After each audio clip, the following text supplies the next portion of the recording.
The message remains, not due to a lack of ability to erase it, but because a fragment of me felt compelled to retain those precise words. No more closeness, except that fact. Nothing for warning, nothing explaining. Just a casual swipe of her thumb, and my world tilted off its axis. I found myself lingering over the screen longer than was necessary. Sometimes your mind struggles to comprehend the illogical, doesn't it? It felt like trying to force a square chunk of sorrow into a round cavity of trust. At first, I assumed it was a trivial joke.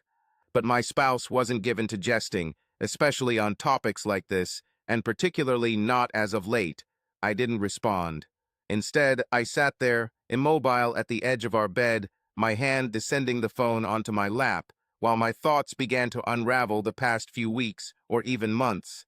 Over time, a gradual decay has seeped from our marriage, resembling a quiet drip rather than a loud alarm. Although it was nearly imperceptible, it was undeniably evident if one paid attention. Unfortunately, I didn't. Her name is Heather, and we have been married for 8 years. The first 3 years were fantastic, the next 2 acceptable, and the last 3 have been a mixture of emotional deprivation and numbness. I assumed it was merely a passing phase, a result of work pressure, exhaustion, or life's accumulating burdens, as they often do in marriages. However, I discovered that she viewed it as a signal, a prompt for her to tilt the power dynamic. It seems that telling her husband he would no longer be touched, loved, or desired through text was an acceptable method of communication these days. That night, I didn't confront her. She returned home late once more, barely acknowledging me with a nod as she placed her keys in their dish and headed straight into the bathroom. The sound of running water filled the room, and she stayed there for over an hour before emerging, her hair slicked back wet from the shower. Dear friends, if you enjoy this story, please like and subscribe to our channel. It will motivate us to make more videos like this for you. Straight to the guest room, a folded towel and tea clutched tightly, as if nothing had transpired, as if I was invisible. The bed seemed expansive that night, not merely in size, but in emptiness, colder, echoing hollowness. For the first time in a long while, I made no attempt to mend it. No knock on her door, no heartfelt message penned, no lingering in the kitchen over scotch, waiting for her return. Instead, I lay there, contemplating the ceiling, musing, all right, time to face this. In the ensuing days, a shift occurred within me, not sudden, not like a cinematic moment where I discarded my wedding ring or fled to a friend's couch. No, this was more subdued, more surgical. I ceased asking if she desired dinner, stopped inquiring about her well-being when she seemed melancholic or agitated, stopped concocting reasons for why she no longer chuckled at my humor or looked me directly in the eye during conversations. I hadn't ceased to care. Instead, I stopped pursuing. For years, I believed that if I exerted more effort, attended more events, earned more income, assisted her in her career, provided space, offered praise, and gave everything, something would change. One day, she'd gaze at me as she once did, recognizing my importance. Yet, when someone states they've set a boundary, it's only fair to respect their statement. She assumed affection could be withheld without losing devotion, that she could command, accept it, and I'd remain, orbiting silently like a faithful satellite, appreciative just to feel her gravitational pull. However, that night something within me shattered not into pieces, but opened up in a way that was liberating. A week later, I observed her phone vibrating more frequently. She'd laugh at messages I wasn't privy to. She frequently found reasons to extend her work hours, whether it was group assignments, social gatherings, or seminars she claimed were indispensable. I began scrutinizing the situation more intently, not with a vengeful intent, but out of curiosity to decipher what "deal with it" truly implied, as it seemed our shared vocabulary had diverged. The indications weren't overt, merely subtle discrepancies. An aroma of perfume whenever she departed at 7 p.m., yet no occasion she could divulge. Her phone subtly angled away from me on the couch. A mysterious number that she quickly dismissed with a casual swipe and apprehensive glance when she believed I wasn't observing. However, the most glaring warning sign wasn't any of these. It was her friend Tessa. All of a sudden, she visited more frequently, bearing wine, conversing in whispers, laughing secretively behind closed doors. I had known Tessa for years, since Heather's ride-or-die gang from college. But lately, something about Tessa's demeanor seemed altered, excessively attentive, as if she too held a stake in this matter. One night, I heard them chuckling in the kitchen as I climbed upstairs. They spoke of asserting control over him, though I missed the rest. It wasn't necessary to know. A boundary had been set, and now I recognized who assisted in establishing it. I didn't explode, didn't rush down the stairs, and left my scotch untouched. Instead, I calmly made my way to my study and opened my computer, creating a detailed list. Indifferent? No, let's address this issue. Agreed? Then let's handle it. I didn't transform instantly. That would have been too simple, too apparent. Instead, I evolved, gradually, subtly. The first action I took was becoming less accessible. Not in a theatrical, vengeful manner. I merely changed positions, much like she had. If our closeness was off limits, so were the casual gestures she'd grown accustomed to without realizing. No more comforting shoulder rubs during work chats. No more unexpected dinner invites or asking if she'd eaten. Weekend errands with me tagging along like a credit-carrying golden retriever have ceased. I no longer fix the loose kitchen drawer or flickering bathroom light. Those issues persist in our home. When she inquired about them, I told her, "You're intelligent, you can handle it." This response didn't sit well with her, but was met with silence. Our marriage had deteriorated into a sterile exchange of logistical queries devoid of conflict or warmth. Instead, we managed our household like colleagues trapped on an unyielding project. Ironically, she quickly noticed my absence even when I was physically present. One day she commented, "You haven't been making coffee lately."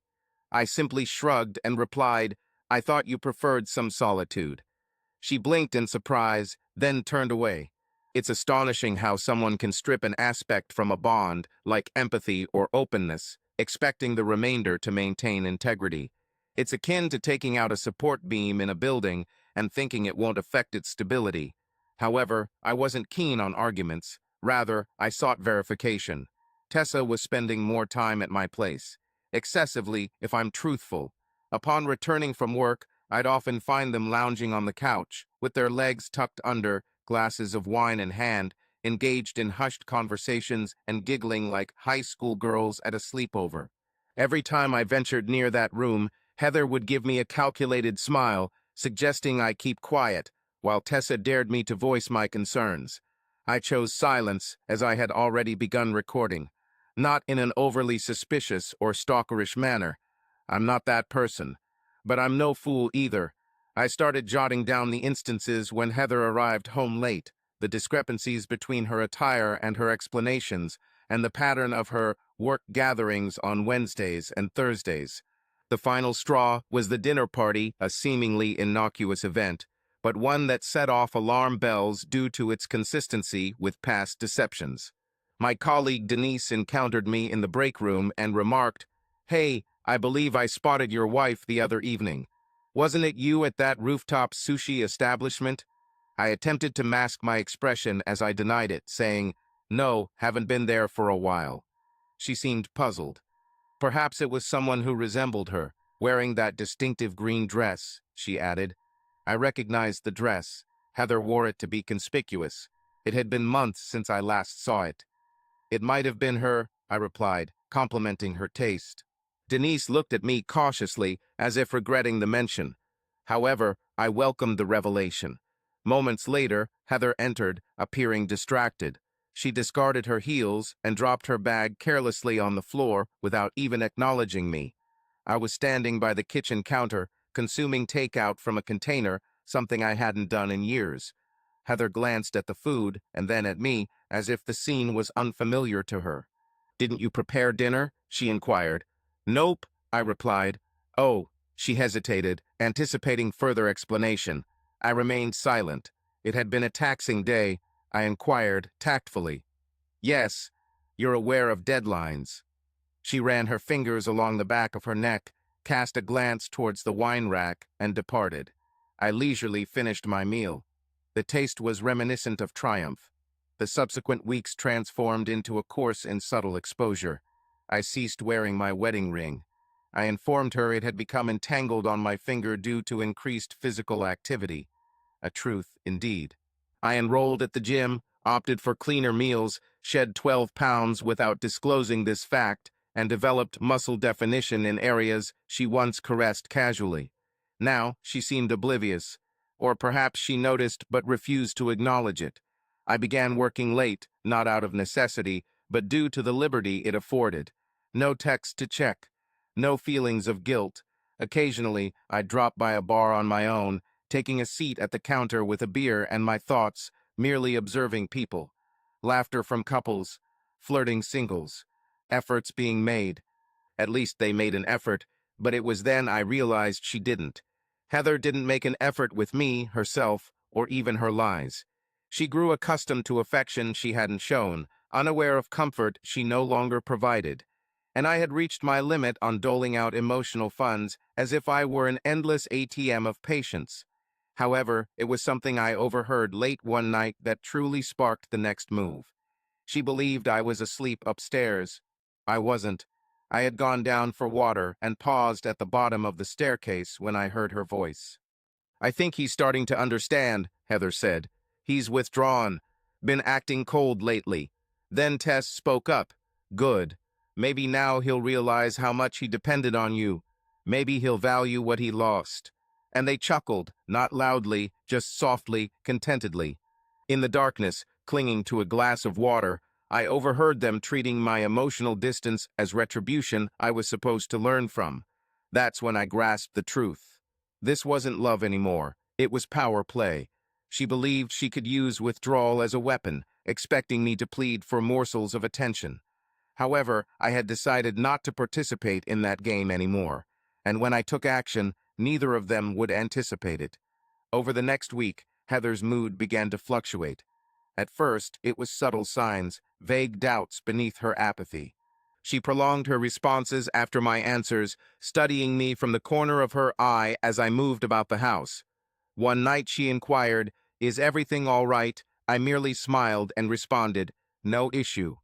The peculiarity of silence is that if you maintain it long enough, it becomes louder than shouting, and she was beginning to comprehend it. Despite maintaining her usual schedule of extended showers, late nights out, and ambiguous excuses about work meetings or brunches with Tessa, a sense of unease was noticeable in her hesitation to leave, glances at mirrors before stepping out, and a shaky grasp on her keys. Her question about dinner with Tessa the coming weekend, something she hadn't proposed in over a year, was the first sign of trouble. I recognized it as an attempt to measure her boundaries. When I declined, citing plans, she didn't press for details, something she wouldn't have cared about before. 2 days later, Tessa unexpectedly arrived, uninvited and oozing self-assurance. I was home early due to work, fixing a cabinet door, not expecting her visit. The drill I needed was missing, and I couldn't recall its location. Upon hearing the doorbell, I didn't bother with the peephole. She entered as if it were hers. Perched atop her head, sunglasses, and a smile that straddled friendliness and self-assurance, she greeted, "Hey, stranger," scanning the room. "Is Heather here?" I shook my head. Disappointment flashed, but it was quickly masked. Perhaps she had left early. We were to discuss party matters. I merely nodded, returning to the cabinet. Tessa leaned on the counter, arms folded. "How are things between you two?" This piqued my attention, and I turned fully towards her. No pretense, no warmth, only a calculated gaze. "We're following whatever she desires," I responded. Tessa tilted her head, a glimmer of amusement lurking in her eyes. "She mentioned your distance." "Ice cold," I retorted. "She's perceptive," I added, then tauntingly, "one can say the same about you." Tessa arched an eyebrow. "Do you see me as cold? I see you as pouring fuel on a fire you ignited yourself," was my reply. "And now you're shocked at its spread?" A brief silence ensued. Her posture changed slightly. Gradually straightening up, the polished demeanor in her eyes wavered a touch. "I was trying to aid her," she said, less confident now. "For years, you've been emotionally distant." She sought self-discovery once more.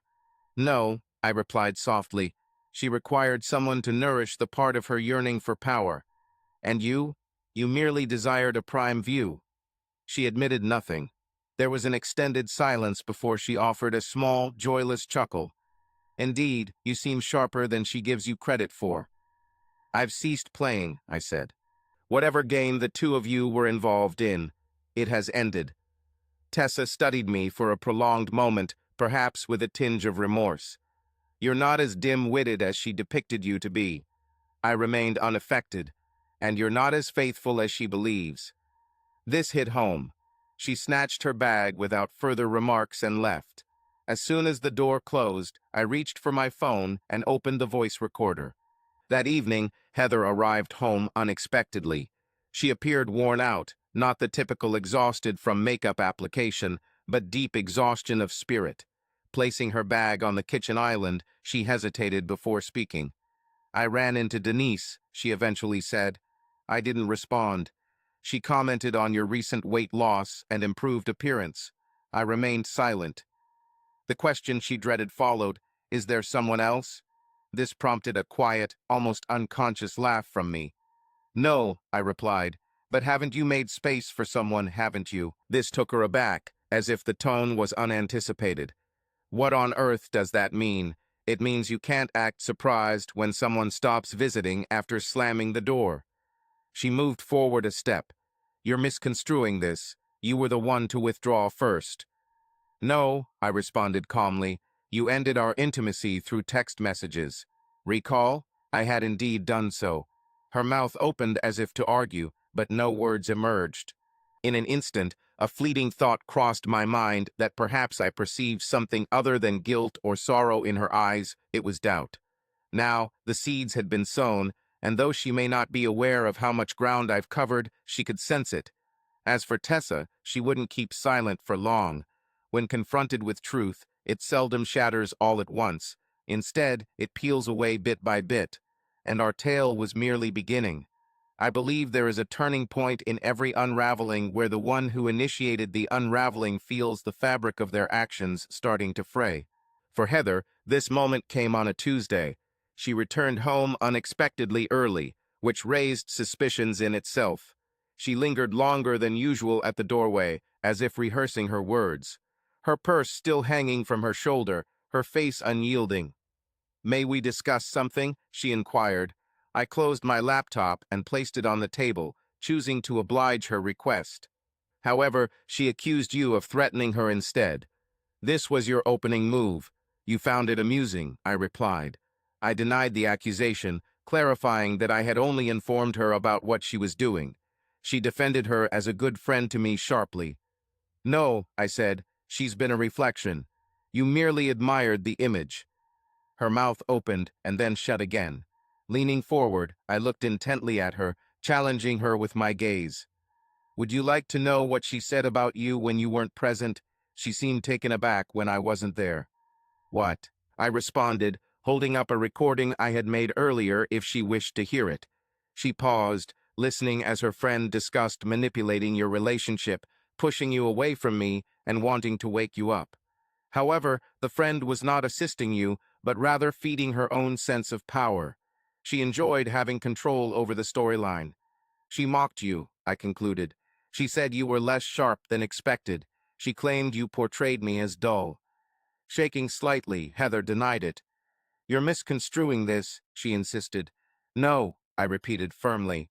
She possesses the recording, and there's no room for ambiguity. She sat there, fixed on a point on the wall, her hands quivering, possibly from anger or fear. However, my conversation wasn't over yet. I inquired about something casually. Do you recall the green dress? Referring to the one she wore to that work dinner. The one you weren't with colleagues, I added. Her attention shifted towards me. Interestingly, I said, my co-workers observed you. They mentioned you weren't with colleagues, and the man was younger, taller. We're speaking about a Rolex. She didn't deny it, but her mouth opened wide. Let me guess, I said. Tessa encouraged it. Advised you to do what invigorates you. Assured you I wouldn't find out. But still, nothing. This is what will transpire next, I continued. I've already consulted a lawyer. The legal documents are being drafted. What? Her voice broke. You're ending this? I cocked my head slightly. You've ended it already. I'm merely closing the book on it. But she rose from her seat, as if being near would strengthen her argument. We can discuss this rationally. I didn't intend to. I stood up as well, remaining calm and unfazed. You meant every word. We no longer need a conversation. You composed them swiftly with your thumbs and dispatched them like a bomb. I received it, read it, and moved away from the explosion's impact. The gaze I cast was desolate. It seemed as if the blueprint she'd been following had spontaneously combusted. For the first time in years, I perceived regret. Regret is an elusive entity. It doesn't heal anything. It merely emerges when there's nothing left to hold on to. She attempted again. Tessa. She spun her words. She claimed you were pushing me away. She said numerous things. I interjected. But she didn't send that message. You did. Her voice was nearly inaudible. I didn't think you'd cease loving me. That remark resonated, not because it was factual, but because it was pitiful. I didn't consider what I would do without intimacy. I merely assumed you'd remain.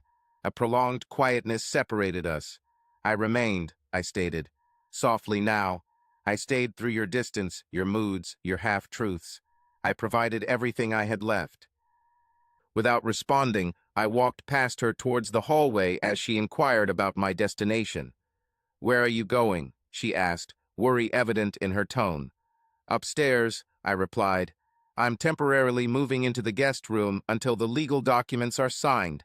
The lawyer should contact us this week. It seems we're getting divorced through a text message. I paused at the stairs, glancing back at her. No, I corrected. I'm ending our marriage because of what came after that text.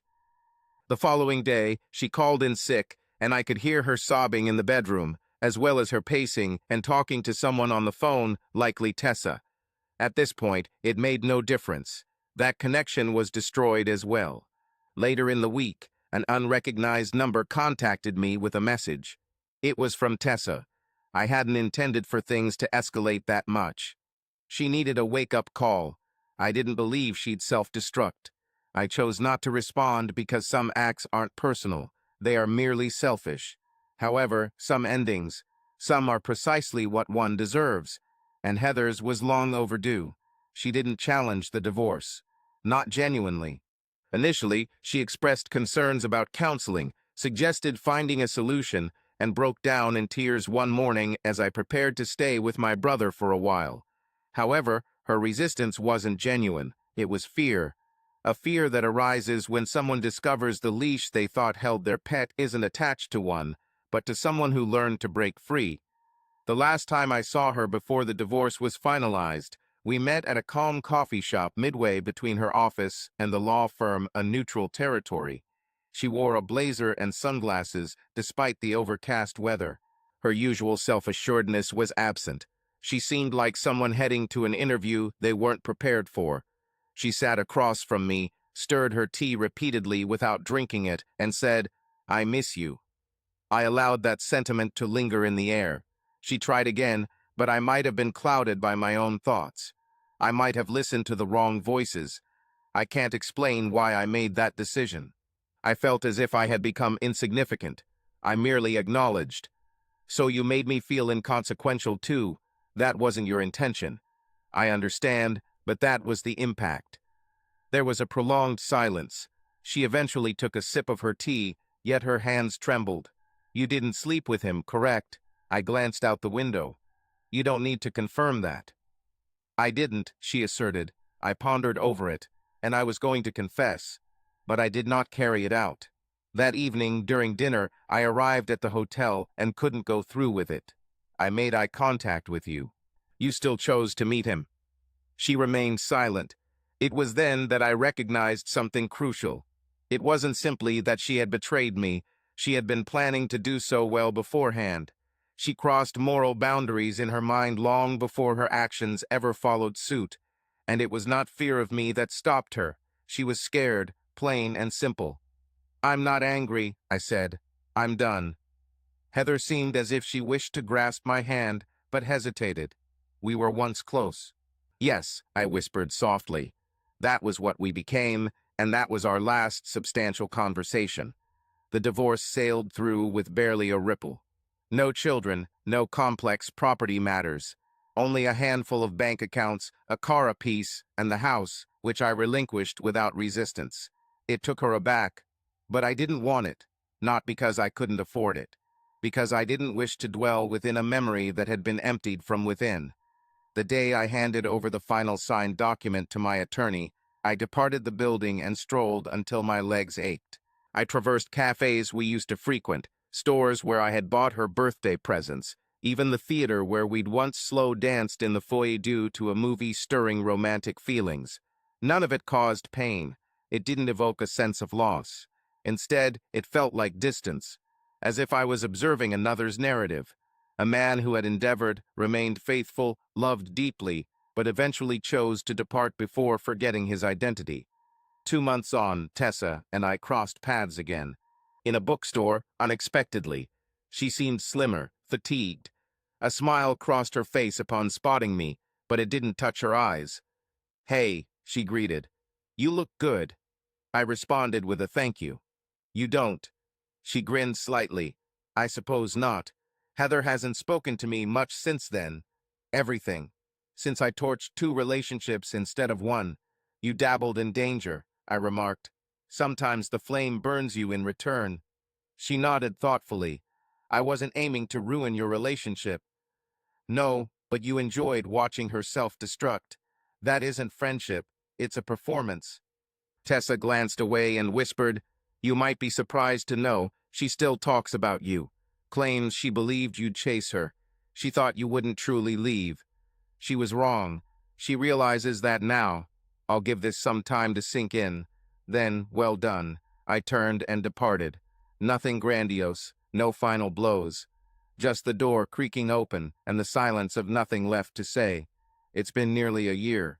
I've slowly reconstructed my life in solitude, joined a hiking club, mastered solitary cooking without feeling isolated, began dating casually to remember the world didn't cease with her.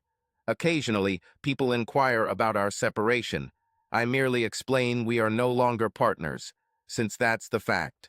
Hidden beneath texts, hidden beneath betrayal, hidden behind it all, she ceased being a partner who supported me, and I ceased being one who pleaded for her affection. Intimacy transcends physicality. It lies in how you communicate with someone, how you gaze at them, and the choice you make for them, day after day, even when it's difficult. She opted for ego. I chose tranquility. Eventually, I didn't lose anything. She did. She merely realized it too late.